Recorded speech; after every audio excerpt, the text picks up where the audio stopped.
Compost in a couple of weeks, really? Join me as I unbox the Reencle Food Composter and put it through its paces. Oh, you're right, guys. Just taken delivery of my Reencle Food Waste Composter. I've been looking forward to getting this one. I've researched them a bit, and nearly all of them out there are just dehydrators. I don't want a dehydrator. I want a composter. This one works with proper microorganisms, etc. So I think the best thing to do is get it out of its box and have a look at it. I've got my trusty little Stanley blade here.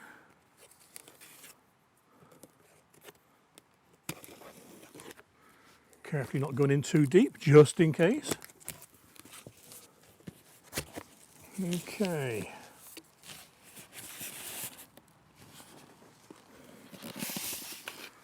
So what I'll do, I'll take all the bits out and get rid of the polystyrene. Some people don't realise it's quite often easier to undo the bottom of the box and lift the box off the appliance rather than struggle to lift it out. So that's what I've done. But it don't work now. Oh, here we go. Bubble wrap. Oh, got a shock off that static.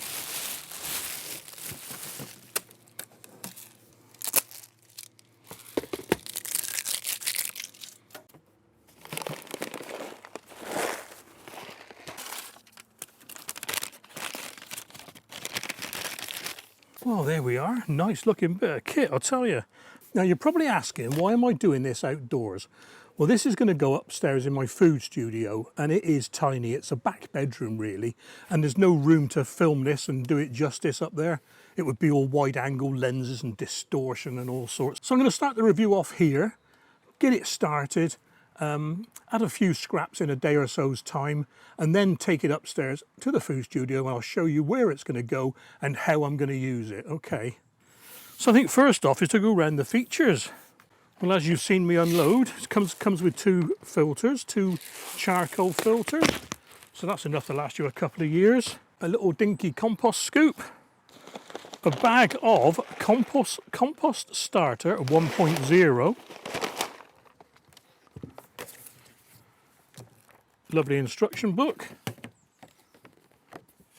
And a quick start guide with acceptable wastes and prohibited waste and things like that. So on the back, just down here, looks like the fan unit which draws air from the inside through the charcoal filter to exhaust it odour free. Carrying handles at the side. That's the little hooks at the side where you can hang your little scoop. Dinky. What else we got there? Nothing round the back. So on the front, again, nice, sleek, nice and sleek design. Lifting handle for the whole lid, and there's an inner lid which I shall show you in a minute once I've plugged it in. But first off, we need to get the filter fitted. I'm carefully going to take this off as well.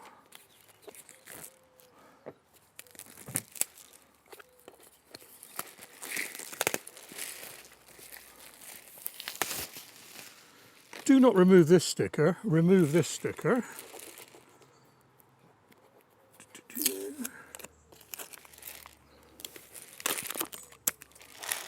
So that's that one, and remove the bottom sticker. And this just slots into place. Such. And there's a couple of screws there, and I'm going to use a penny just to tighten those, twist them up. There we are. Doing this so easy to do, not even looking what I'm doing. There we are, that's the filter locked in place. What's that, about a 2 metre lead, handy length. I've got it plugged into my power bank just to see what wattage it is, and it's taking 120 watts at the moment, and there's a gentle hum to it. Can you hear that? Just hear it. Right, I want to open the lid, just to see if it stops. Yep, stops straight away, and a little warning signal. Probably a bit of a delay. Yep, started up again. Okay, then we got 5 little buttons on the top there. The power button on the left, got a nice green colour because it's turned on. There's a dry button and a purify button. We'll go through those later on. There's an open button, so when you touch that, the lid opens. And finally on the right hand side there, there's a lock button. And at the front, like many modern kitchen bins, it's got a sensor where you can just use your foot to open the lid, save touching it, like that. I just want to test how sensitive or what distance it works at. So that's about 10 inches away. 6 inches, 4 inches, 4 inches that is. That's good, because I was a bit worried upstairs in the food studio it might be too close to me working, and it's not. And this is where that little lock button comes in. If you press and hold it for 3 seconds, a red LED starts flashing around the sensor on the front. I think that's about time. Let's have a look. And there we are, the front sensor's disabled. So you press the lock button for another 3 seconds and that disables the small lid from opening, like so. And if you want to turn back on the sensor and re-enable the lid, just press another 3 seconds and it all works again. Right, I think we ought to get the starter mix in there and get it working. Okay, water first then. That is 50 fluid ounces. Don't use fluid ounces very often, I must admit. Okay. And these look like chicken manure pellets. Okay, then there's the pellets, the starter kit in the water. So let's close the lid and get it going. Okay, it's stirring away now. I'll give it a few minutes, we'll come back, have a look inside. Then I'm going to put it away for the night. I'm going to leave it in the greenhouse actually. And then come back tomorrow and we'll talk about feeding it, okay. 18 to 24 hours it says before you start feeding it. So if you did this 4 o'clock in the afternoon, you could start using it 6 in the morning. So about right, I'll wait 24 hours, it's easier. Okay then, that's been stirring away for about 10 minutes now. See, it's hydrating already, getting nice and wet. Like I said, I'll bring it back tomorrow and we can start feeding it. Okay, then here we are 20 odd hours later, so it's time to start feeding it. Let's have a quick look inside first, show you what's happened overnight. Here we are, that's all broken down, I suppose you'd call it, activated nicely. So time to put some things in, I reckon, get it going. I've been checking in the manual and the crib sheet, the quick start guide, and on the website actually, on how to get it going. And it says, after 18 to 24 hours, start adding food waste. We recommend carbohydrates and protein to start off with for the initial 2 to 3 days. So I've separated my carbs and proteins. That's sort of things like, you know, bread and meats and rice and pasta and that sort of thing. So I'm going to show you what I got. It's pretty disgusting, guys. Here we are. A right old mix in there. We got some. I'm going to open the main lid now to stop it opening and shutting all the time. We've got, bit of tortilla. Yeah, wrap. Loads of bread. I'm going to chuck a few eggshells in because they just sat there accumulating. Got some old bread again, and end of a loaf. I'm going to break that up a little bit actually. Don't need to because it's soft, but a bit smaller. I've got a bit of orange peel, more eggshells. Another bit of bread. Just going off. And I got a few bits of sausage. My daughter bought these chipolatas, didn't like them, so I was going to throw them away. I said, I'll take those home with me. So I got a few bits of sausage. I got some more to get going there later. And I'm also going to put in the remnants of a salad. I like salads. And there's some spuds in here. Now, the website does say, if things are too saucy, give them a rinse. You know, a bit of protein there, a bit of pork pilot. In fact, protein and carbs, that one, isn't it? In with those then, we got a bit of cucumber, a bit of lettuce, a bit of beetroot. Bit of orange peel. It looks like a bit of washing up to do. So I'm going to put this down. That was about 0.6 of a kilogram, so that'll do for now. I got more to put in there, but I'll do that later. There we are, all ready to get mixed in and start composting. So I'm going to set this to one side, sit down and have a chat with you. One thing I noticed when I was putting it in the greenhouse yesterday is there's a compost scoop hook on the charcoal filter as well, so there's 3 of them now. The manual and the guide, they say the same thing, but I've just written them all down, make it easier, safe flicking through. They recommend 0.7 to 1 kilogram a day. If you've got much more than that, just put some in the morning, some in the evening, or leave a bit till the next day. It's not going to matter, but no more than a kilogram in one go, I think is the key thing there. Many composters don't like salt, so if you've got salty food, and I can't really think of any salty food, really salty food, it shouldn't be that salty in the first place, but whatever, rinse it. because a lot of the microbes and things don't like salt, or too much salt in this case. But the compost start mix with the Reencle has got 3 different types of microorganisms in it. One that loves salt, that's called a basophile. Ones that love acid, and that's called acidophile. And ones that love heat, and they're called thermophiles. So totally hedging your bets there. They're going to last forever. You can put most things in here, but we go through the actual food groups in a minute. One thing you don't want to put in is frozen food while it's frozen. If you're going to put frozen food in, defrost it first. Not only will it shock the microbes, it will make the heater work overtime and also damage the paddles, or it could damage the paddles, so thaw it out first. Handy little guide for the food groups you can put in. So yes is, as we just mentioned, protein and carbs, fruit, grains, nuts, vegetables, coffee grounds. Not sure about the coffee ground filters, but I should think so because they compost anyway. Legumes, cheese, spreads, eggshell, stems, roots and rinds. Prohibited, things you don't want to put in food-wise, bones and shells and pits from things like apricots and avocados. And the other bit is pretty obvious really, which you wouldn't put in any compost. Plastic, rubber, glass, medicines, cigarettes and the stickers on the side of apples and things like that. If you've got big things like banana skins, just chop them up first. You don't want to get them tangled up in the paddles. Hard things, maybe celery you want to cut up as well. I cut my celery up just into little pieces, makes it easier. We haven't discussed the other 2 buttons on the lid yet. There's a dry button and a purify button.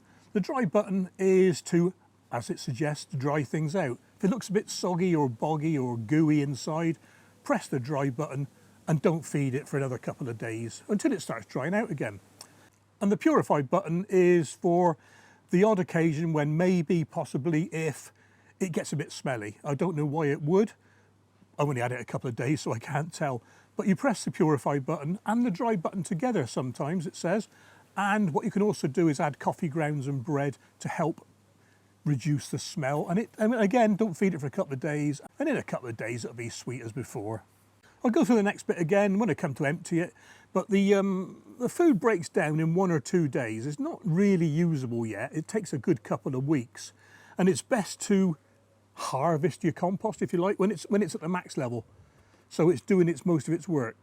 When you do take some out, don't feed it for a couple of days so that the new food that's in there has had a chance to break down to a degree. Empty it down to the minimum level. Always, always, always leave a third in. If you take it all out, you've got no microbes to carry on the next batch. So you leave a third in the bottom. There's a minimum mark inside, it shows you. When you take the compost out, there's going to be some larger bits in it still. Just run it through a sieve or a riddle, whatever you want to call it. Put the bigger bits back in and let them break down for another couple of weeks with the new food that's going in. The compost that comes out is fairly strong. It's not going to be suitable for young plants, for example. So what you need to do is mix it in a ratio of 1 to 4 with soil or bagged compost, potting compost or whatever you want to call it. Leave it for a couple of weeks to mature, 3 weeks I recommend, and then you can start using it properly. So well, that's quite a way off for me yet. I'm looking forward to doing that. I'll do what I think's good and what I think's bad at the end of the video when I come to take some compost out and look at it. A bit early now, a bit premature, but one thing I do like about it, really, really like about it now, is the fact you can put meat in and things like cheese and that sort of thing. What I do normally is I fill my little containers that you just saw. I get a few of those over a couple of days. I stick them in a carrier bag. I take them up the allotment, stick them in my compost bin up there. So I haven't got to do that anymore with the vegetables. But what I can do now is I can leave the meats in, I can leave the cheeses in and things like that, and just stick them in here. Before I was having to take them out, put them in the compost food waste bin. No more of that. I'll still have to do a little bit with bones, chicken bones perhaps, things like that, T-bone, steak bone, and you know, but that's the same with any compost. But this is going to be a game changer for me with the meats, especially with all my cooking. Right, I'm going to get that up into the food studio and see how it goes. Catch you soon.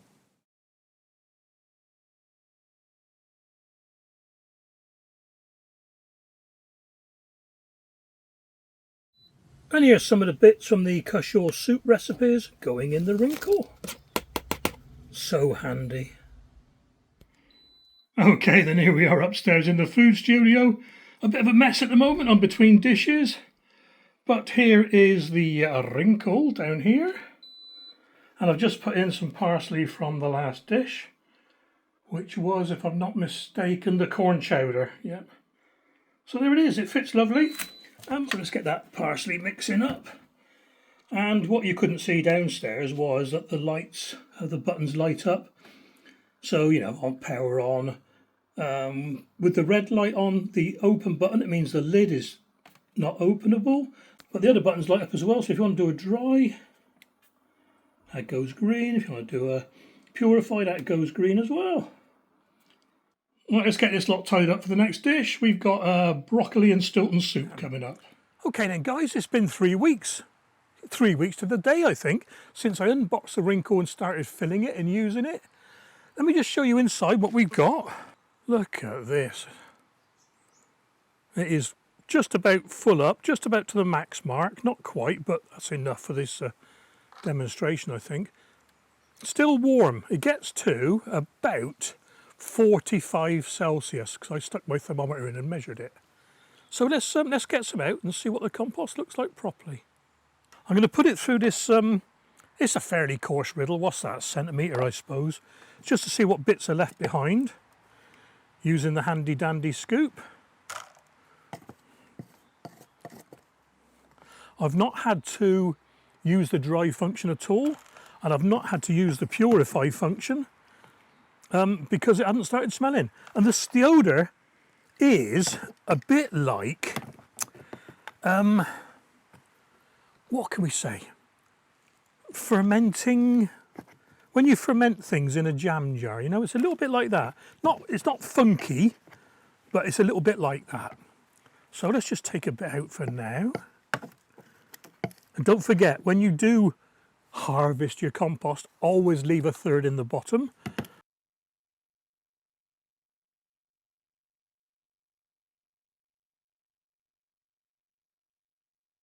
Yeah, there's a few bits left. These long pieces, they are the the leaves of dried onions. Maybe next time I will cut them into smaller pieces, or not put them in at all. No, I'll put them in again. They're going to rot down eventually, aren't they? The green ones off spring onions, they've gone. I can't find any trace of them whatsoever. Yeah, so anyway, all I'm going to do with this is put it back in and it'll carry on rotting down. Plus it's covered in microbes, so I don't want to throw those away. Okay then, so that's what's left after my coarse riddling. That is very, very good. You see little black bits in there? That's the part of the starter mix, the little carbon granules from the starter mix. And another thing I haven't mentioned before is when the carbon filter does run out, or you want to change it after the year, put it in the composter and it will help the next lot as well. One thing we haven't discussed yet is going on holiday. Less than 7 days, don't worry about it, just let it keep running. More than 7 days, switch it off, don't feed it for 2 days. And when you come back, add a cup of water, get it all going again, and then start adding food about 6 hours after that. Anything much more than 3 weeks or a month, don't add any food for a couple of days, switch it off, empty it, load it back up when you come back, switch it on, add a bit of water if you need to, and again, wait 6 or 8 hours before you put any more food in. Up and running again. Okay then, so by way of a summary, small lid for daily use, and like I said, scrape all your bits to the plate before you put it in. Big lid for batch loading or for emptying. Anything overly saucy or overly salty, give it a rinse before you put it in. It won't really harm the bacteria, but you might as well give them the fighting chance, haven't you? If it gets too dry, add some water. If it gets too wet, press the dry button. And if it does start smelling, press the purify button. Simple as that. So, on the plus side for me, look at it. It's a good design. That'll go anywhere. And it's proven technology because they make an industrial unit, and I'll put a picture up there somewhere if I can find one, so we know it works. Also, it's not a dehydrator like you see so many of the others on the market, ones with unpronounceable Chinese names. They all look the same, they've all got a different name. One of the big bonuses for me is it eats proteins, it eats meat, it eats fish, it eats fats, your cheeses, and it eats carbs like your breads and that sort of thing. Stuff that you wouldn't normally put in your compost, but I can now. It was going in my little compost grey bin before, And it does get a bit whiffy now and again, you know. And if you do leave that little bin outside, you've always got the problem of rodents. No more. It is very quiet. It's upstairs in my food studio, which is right next to my bedroom. I can't hear it. And I was a bit worried about it being up there for the smell. There is no smell, or I've had no smell yet.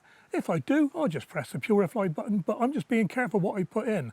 On the downside, if you like, the buttons on the top are a little bit sensitive. I use the big lid most of the time because I'm batch loading it from the food studio.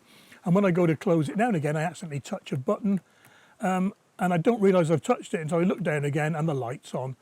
It's no problem really once you know about it, just keep looking at it. Another little negative or minus point for me is the small lid could stay open that little bit longer. It stays open for 8 seconds. I think 15 seconds would be more reasonable. It gives you more time to get stuff in. It doesn't really matter to me that much because, like I said, I use the big lid most of the time. Just one of those things. And to address the elephant in the room, it is a bit pricey. By the way, there's a 5% discount code in my description down below. If I hadn't seen reviews on it, I probably wouldn't go to a shop or whatever and buy one, not knowing how it worked. Knowing how it works, possibly, but now that I've seen it work and now that I've seen the compost, I most likely would. I recommend it. I'm not just saying that because I've been gifted one either. It's going to help me upstairs with the food studio and it's going to help me with the gardening. I think that just about sums it all up, guys.